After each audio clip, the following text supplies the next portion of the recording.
اہل جو ہوتے ہیں اسی وقت اہل بیت کہلاتے ہیں جب وہ ان کے راستے پر چلے۔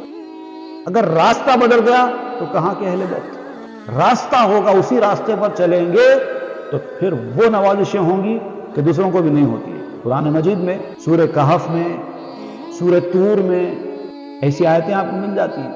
باپ دادا کی نیکیوں سے اولاد کے اوپر ایسا کرم ہو گیا، اگر ان کی اولاد نہ ہوتی تو شاید پوری زندگی محنت کر کے بھی وہ مقام حاصل نہیں کر پاتے۔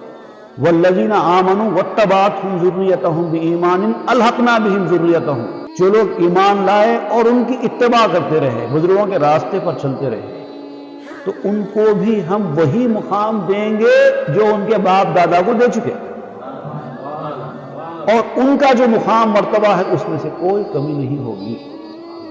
باپ دادا کے مرتبے میں کوئی کمی نہیں ہوگی ان کی وجہ سے، لیکن ان کی وجہ سے ان کا مرتبہ بھی بڑھا دیا جائے گا۔ اتنا بڑا کرم ہوتا ہے بڑے لوگوں کی اولاد ہونے کا، لیکن شرط ہے ان کے راستے پر چلنا۔ نہیں چلیں گے تو پھر نوح علیہ السلام کے بیٹے کا حال، ان کو گھر والوں سے ہی خارج کر دیا۔